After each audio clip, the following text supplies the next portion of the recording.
In this video, I give you my review of Primal The Awakening along with my 3D printed storage solution. But before we get into today's video, just want to share with you what the GGGGs are for this month.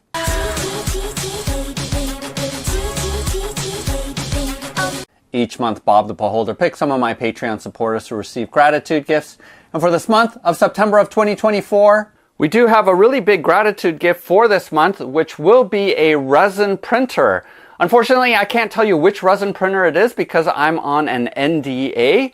Until next week's video, next Friday, I will be revealing what that printer is, but I guarantee you that you will love it. So this is one of the opportunities where you will be able to get a resin printer. And I am asking the person who is chosen by Bob to win the resin printer to help out with shipping because the thing is really heavy. But again, stay tuned and make sure that you are subscribed to my channel because next week I will be coming out with my review video for this new printer. And $100 to go towards a crowdfunding campaign, which my Patreon supporters are currently voting upon. Go ahead and use the link below to go to my Patreon page to find out how you can get in on having a chance of being chosen by Bob for one of these gratitude gifts. Only takes $1. If you haven't seen my unboxing video, go ahead and check it out here. But after unboxing, I was able to paint up all of the miniatures relatively quickly. It was simple to do and mostly with craft paint. Go ahead and check out this video if you want to see how I painted it up with craft paint. Alright, sorry for the abrupt shift, but originally I wasn't going to do a overview of how the game plays, but I changed my mind. I decided to go ahead and do that right here at the beginning so you get a quick sense of how the game plays. So basically this is a boss battler. There is the board with only 4 sections, which I thought might have been limiting, but actually works out super well. This is a dashboard where you create the reaction deck for the monster, and right now we are fighting Ozu. And you lay out the reaction cards here because in this game the monster doesn't have a turn but actually will react based off of the actions that you take. There are some other cards, I'm not going to explain that very much. The point system up top is different where you look at this card where they go through 3 different levels, and I'm at the 3rd level here, stance number 3. And you multiply this hit point number by the number of players. So in our 4-player game, we have to do 36 points of damage to go down 1 notch. And this number changes as the stances go along. Typically it's harder. Not going to spoil why it's less here for the 3rd stance, but typically it does get harder and harder as you move along. Let's take a look at this dashboard. Hellerin is my character that I use, and basically I have my equipment, hit points, the damage. Right now I have 6 damage, but I add up my equipment here, and 9 plus 9 is 18, so that's the total number of hit points that I have. I have some equipment. This is my main weapon, which is a level 2 gun. And here on the left, it shows you how many of the 4 different colored cards that you have to build out your deck.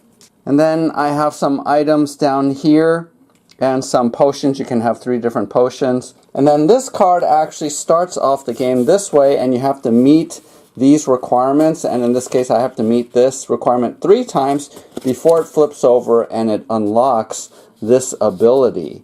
These cards change over time and you can pick and choose which one you want, and this isn't the starting card for Hellerin, so I ended up choosing this later because it's really good for me to be able to reload on command. And then here is my draw deck.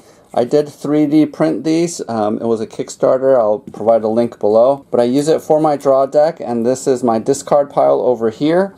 And then this is my hand. So each round you're going to draw up to 5 cards in your hand, and you play them during your turn. So let's say it is my turn, and Hellerin is situated right here. At the beginning of my turn, because I'm next to this plant, I can actually heal 1 hit point. So I'll go ahead and heal here.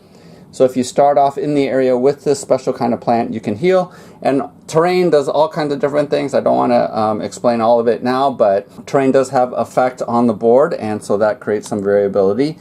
I have to decide right away whether or not I want to move, and in order to move, I have to use one of these drops. So either I can discard one of my cards in order to move, which is typically really painful. So let's say I'm going to go ahead and use my barrel roll for that 1 point.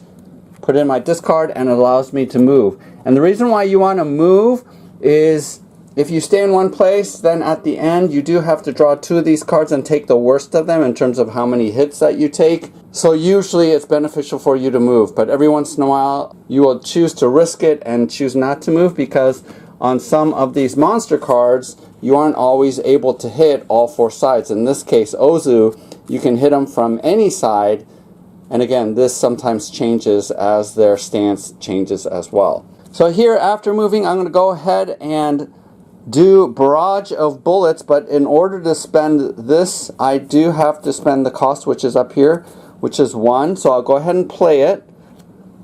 And in order to play it, I'm going to go ahead and discard Bombard, because this has 1 point of cost that I can pay to play this.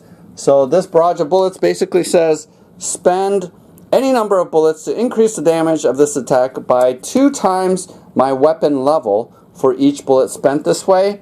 So let's say I had 2 bullet points. I'll go ahead and spend 2. So 2 times my level of the weapon right now is 2. So for each one of those bullets, I'm getting 4 points for a total of 8 points of damage. Then I also add my weapon damage, which is 5. So that is 8 plus 5 is 13. But because whenever I use a bullet, I am able to ignite, so I can pay another cost to do an extra 6 points of damage. So that would be 19 damage total if I do spend, and I do have a token up here. I'll go ahead and spend that, and I will do another 19 points of damage. So 38 points of damage. I do use these 3D printed HP dials. But as I mentioned before, here in a 4-player game, it's 4 times 9 is 36. So I did exceed 36, so this resets to 0, and I go ahead and move this down 1.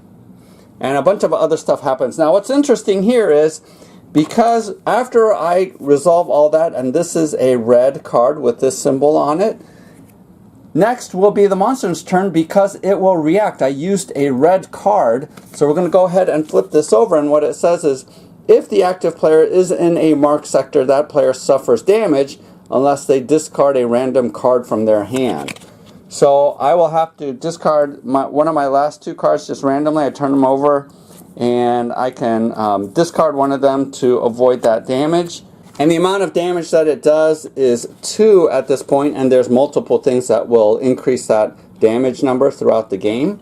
And then the final thing to see is that up here is this red dragon head symbol, which means I will now take the aggro token. This is a custom made token, and that means I have aggro, which at the end of my turn, the monster will turn to face me, and there's a couple other things that happen with aggro. Next, I go ahead and play this card. This card doesn't cost any in order to play, so I'll go ahead and stick this. And also some of the cards are called assist, where you can use it out of turn to allow one of the other heroes to go ahead and draw an additional card, which is super powerful. So I like that you can actually interact with the other players even when it's not your turn to assist them, which is really helpful. But let's say I went ahead and I played this.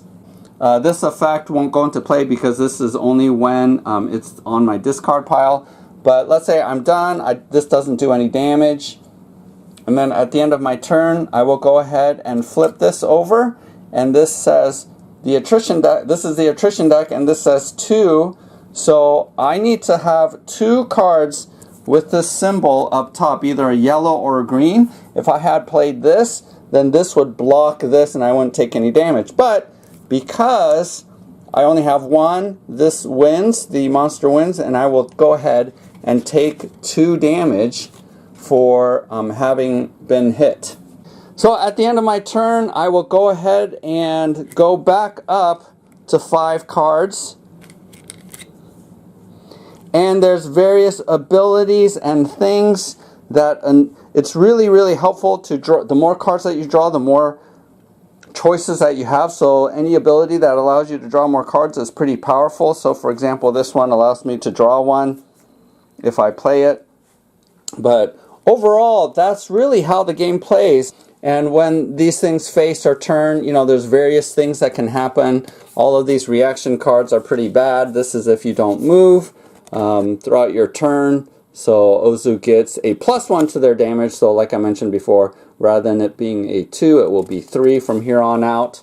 This reaction is if you start at the head, facing the head of the enemy, then this reaction will happen right away. So all of these cards, you know, all kinds of nasty things happen, and it is super interesting because you get to try to mitigate by choosing which one of these actions you do, knowing that these reactions will come if you choose to do that action.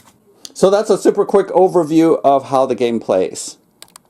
I was able to consolidate this game down to just these 3 boxes, and I'm able to get rid of all of these. These are totally unnecessary. This is the all-in pledge that Reggie Gamings did send over to me, and I know some of you really want this card box, and this is going to be one of the GGGGs for the month. So if you do want a chance of being chosen by Bob to receive the card box, go ahead and become a Patreon supporter. Again, it only takes $1, and indicate specifically that you do want to be in the draw for this card box, since I'm not going to open that up to all of the other Patreon supporters, since not everyone has this game. And I did use some of the sleeves out of the box, so it isn't a complete set, but most of the sleeves are still inside. Anyway, one of the biggest complaints about this game is you get a massive number of boxes, and inside one of these expansion boxes is only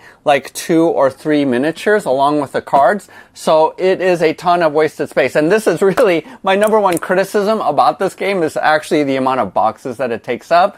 But if you follow my storage solution, you are able to consolidate it down to here. I do know that some people do actually get everything in the base box, so you don't even need these ones. But the reason why I went ahead and kept the terrain box to hold the terrain, as well as one expansion box to hold all of my cards, is because it's a pain to lift out my cards out of this box, since that's the one that I need to be able to access every single time. Whereas the boss miniatures, I only need one of them per adventure or per fight. So this is, I think, the best storage solution that is available out there. And go ahead and use the links below, because any of the custom files that I make, I actually provide it for free, and use the link to go ahead and download that file. By the way, I don't have a how to play tutorial of this game because there are a number of other really good tutorials. Go ahead and check out my favorite here, which is where I learned to play this game. So go ahead and check that out. I will be giving my review, and use the link below if you want to skip ahead to my review. But I will share, first of all, my storage solution and how I got everything in here. The terrain box is pretty much as is. Nothing particularly special about this. I did throw in the 2D cardboard chits inside of here just to keep them all stored together. I did remove the top plastic piece since that's unnecessary with this cardboard top. Able to access every single one in here. I find that a little bit more convenient than having all the terrain inside of this box. And then this is the one I am the most proud of, because all of these expansion boxes are the same size. You can just pick pretty much whichever you want. I did pick the Mountain Havoc expansion box just because it has players in it.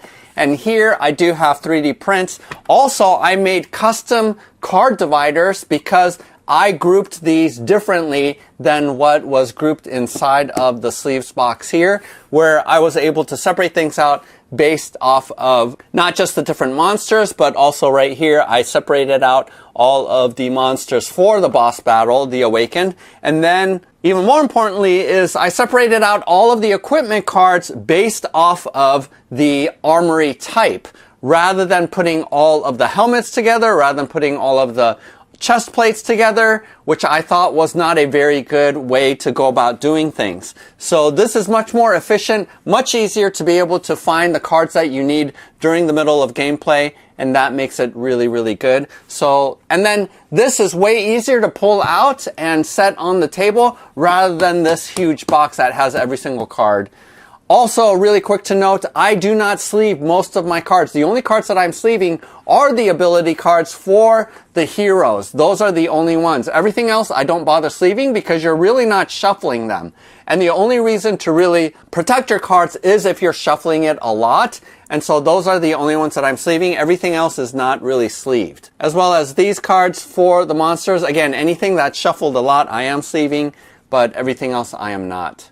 And then here is the base box. I did find some of these files online. Again, you'll be able to use links below to go to them. But I created these custom files for the heroes. This is a way to hold, again, the sleeved cards for the ability cards. And then back here is all of the equipment that pertains to that specific hero. Again, I just found it easier to put all of this together so that each player is managing their own hero themselves rather than one person needing to pull out all of the cards out of here to hand over to folks as they unlock different armories after fighting someone. So I have 4 of those. Now, we are playing a 4-player game. You are able to play this game at 5-player count. I did stick to the players that we are not playing currently in here. So there are 4 heroes right now. And then some additional things that I printed out was this activation token, since there isn't one that comes with the game, because the order is determined off of who has the aggro token at the end of the round. And since that is variable and that changes, I just found having these activation tokens that you flip over once you are done with your turn a little bit easier just to keep track of where the round is going to end. These coins are resin printed. I enlarged it, dry brushed it with gold to be able to make these cool looking coins. I also modified this in order to hold all of the extra terrain pieces that I'm going to use, as well as some of the tokens here on the sides.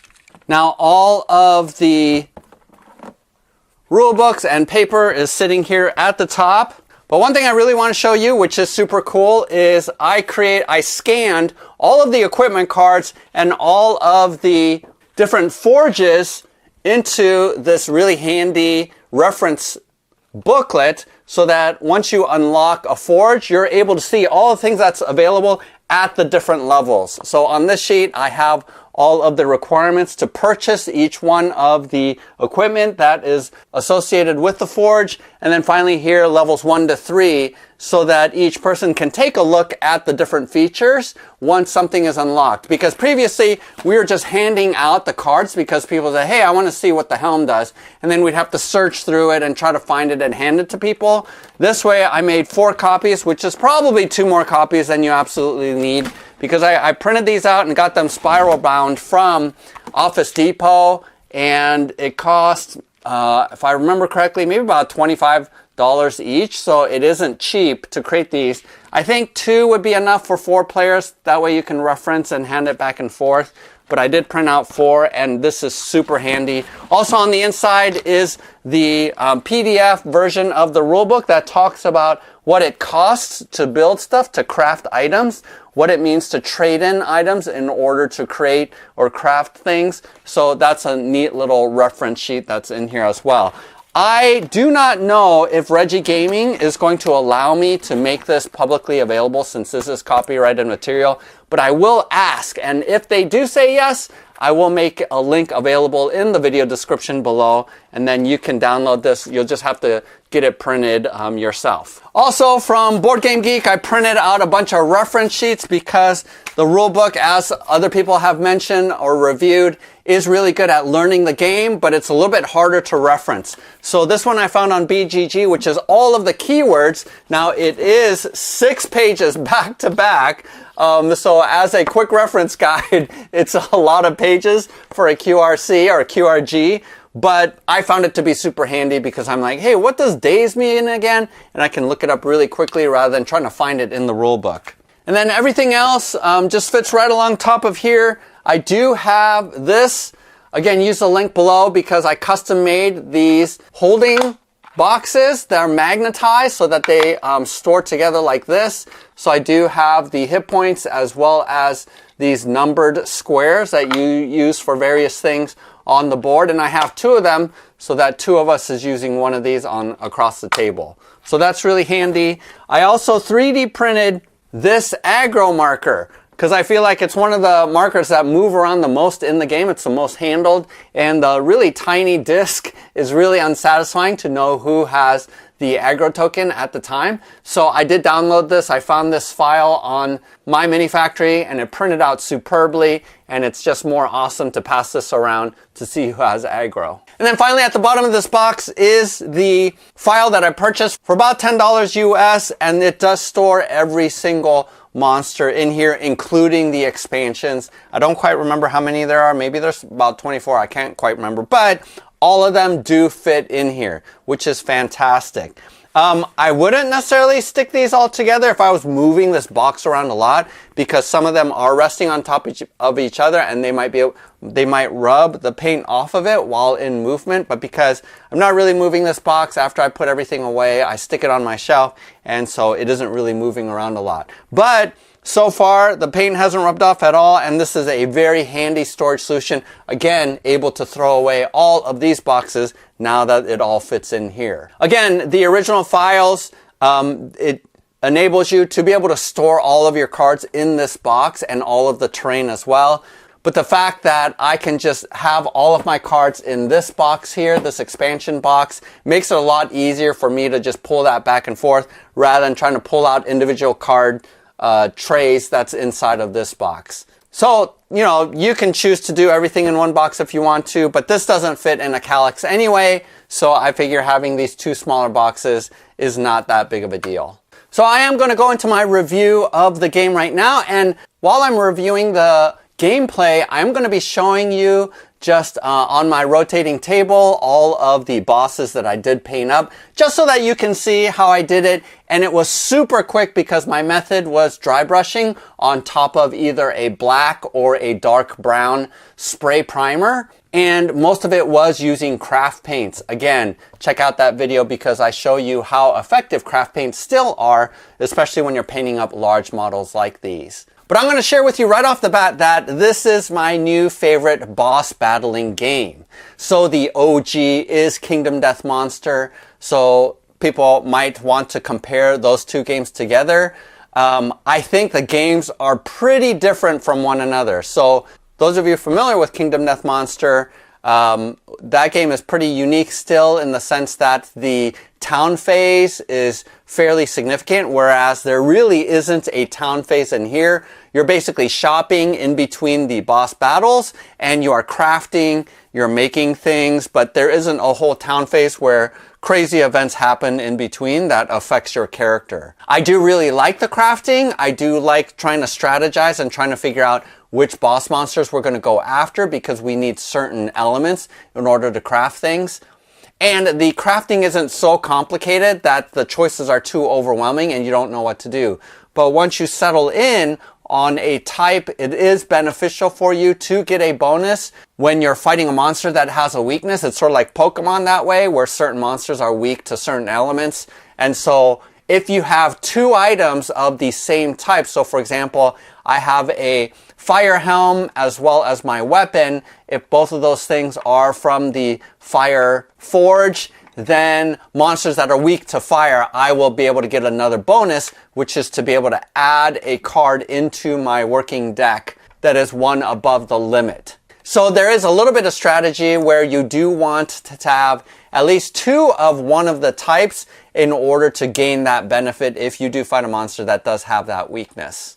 But at the same time, there's enough flexibility where if you don't want to shoot for being able to have weaknesses for the monsters that you fight, that's still okay. I would say that maximizing the equipment that you have is more important than trying to match up some weaknesses that you get, because the bonus of one additional card to your deck isn't huge as an advantage. It's just handy. The gameplay element that I really like about this game, and is probably my favorite, and a number of other reviewers did mention this as well, is that you're playing the cards in order to have set up combos, in order to have that really cool, epic, cinematic moment of fighting is really, really satisfying. You have a lot more agency and control over your abilities because of your deck, and because of the unique factor that you need to pay for the cost of your plays based off by using some of the cards in your hand,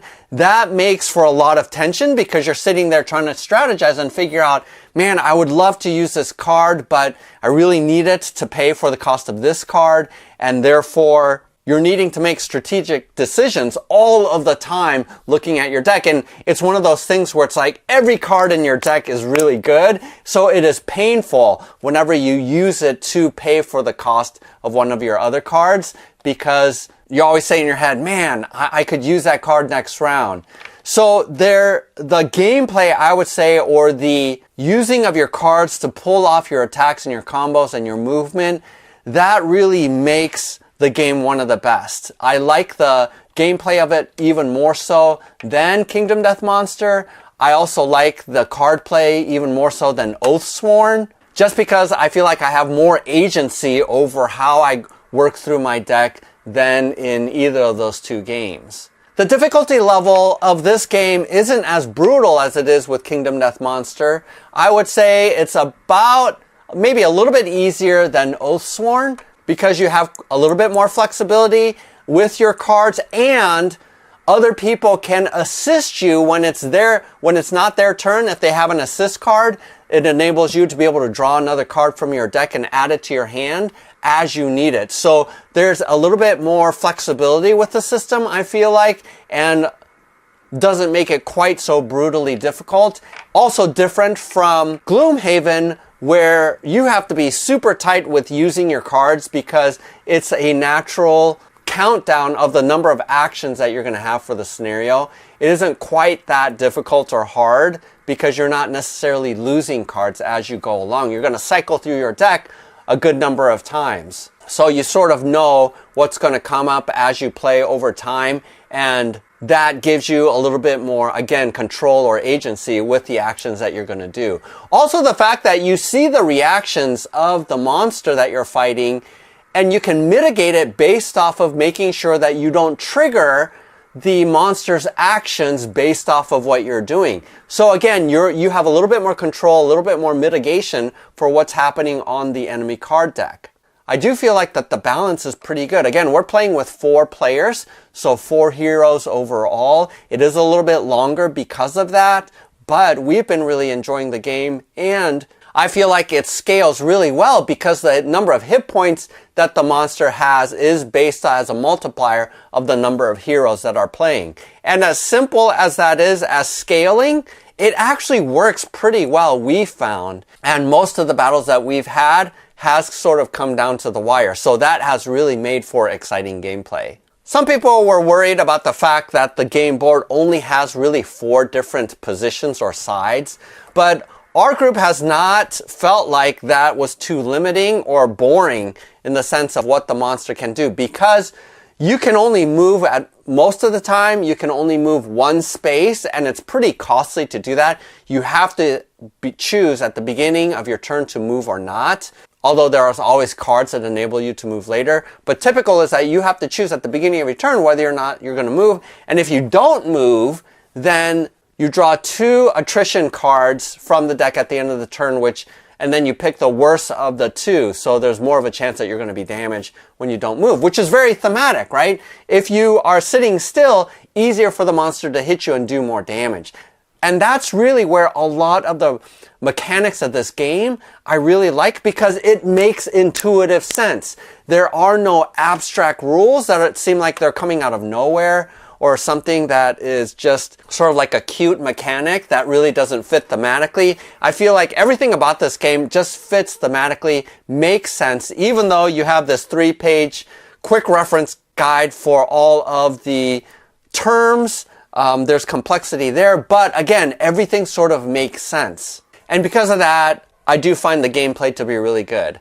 Now, one of the things about this game that you might find surprising, knowing that I love narrative games so much, is that this game doesn't have much of a narrative. There is story, but this is one of the games, just like in Gloomhaven, where I sort of blank out when one of my players is reading the story, going from scenario to scenario, because there aren't really choices that you're making as a part of the narrative, and those choices really isn't changing the choices that you have. really the only choices that you're making in between monster battles is picking which monster you're going to fight next.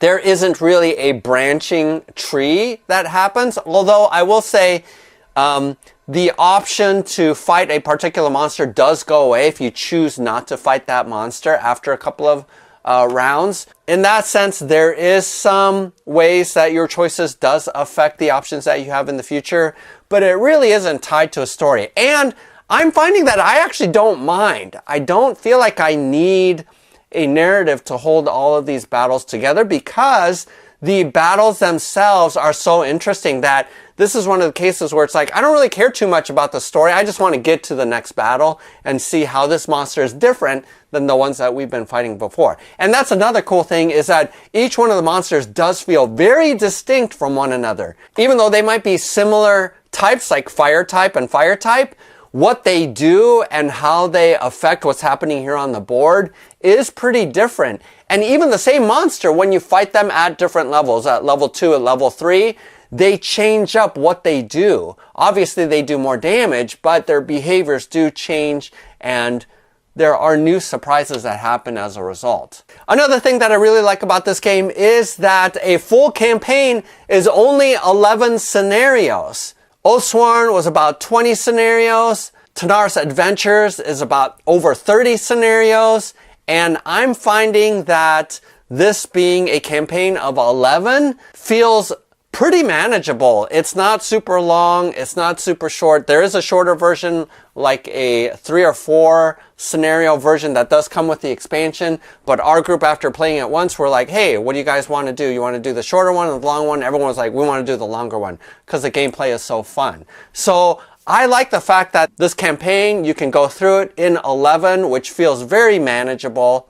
If you're playing weekly, that's going to be like a quarter or, a little bit less than 3 months worth of gaming happening. And because I've been in a lot of these long-term campaign series that take a year to accomplish, over a year to accomplish, having something a little bit shorter does feel emotionally satisfying, where I'm like, oh man, do I have the time and energy, and do I have a group of people that can commit to a game that's going to take, 6 months to a year to accomplish? And because it is shorter at 11, I can see myself actually replaying this game. There are very few campaign games that I've played more than once. And to be honest, because I have so many campaign games coming in, the possibility of me replaying a campaign, especially something like Tanaris Adventures, which I love that game, but 30 sessions is just so long. I just can't imagine myself playing through it again.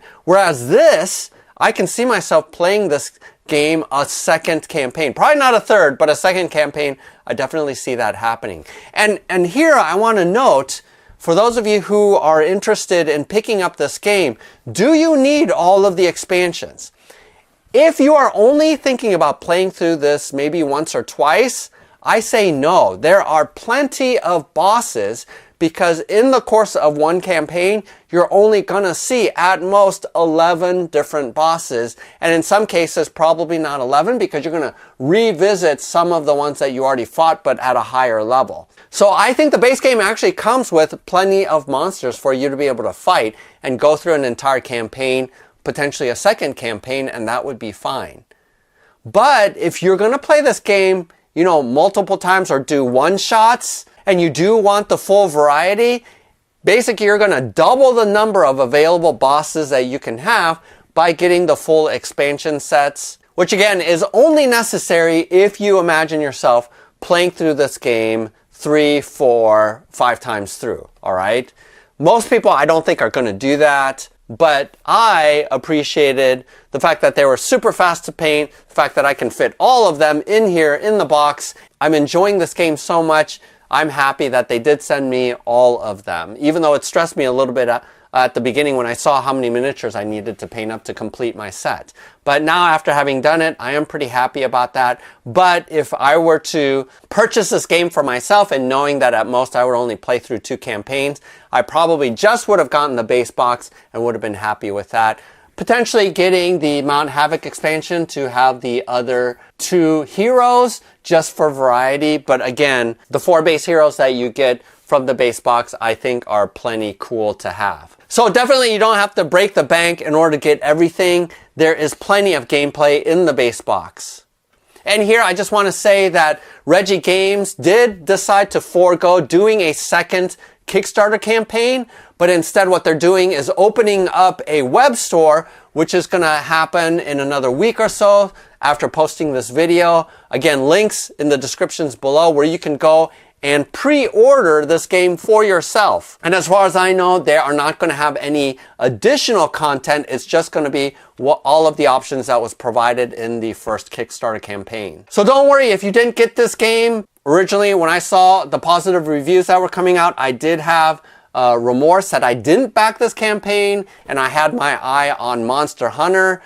But after hearing some of the reviews, this game apparently is a superior game over Monster Hunter. That this one, the gameplay is just a lot more fun. So this game receives a Gaming Geek stamp of approval. It is my favorite boss battler out of the many that I've played in the past, and am looking forward to completing the campaign. Go ahead and make a comment below if you also bought this game, what your thoughts are. Do you like it as much as I do? Were you able to paint up all of the miniatures like I did? Or did you miss out on the first campaign and you're planning on buying in once Reggie Gaming's web store is opened up? Hit the like button and subscribe, as I'm going to be producing more of these videos for you. And again, if you're interested in this box for all of the sleeved cards, go ahead and indicate if you're already a Patreon supporter that you want in on that raffle. Or if you are joining brand new, go ahead and send me a message saying you're interested in being in the raffle for this box. Otherwise, happy gaming. We'll see you next time.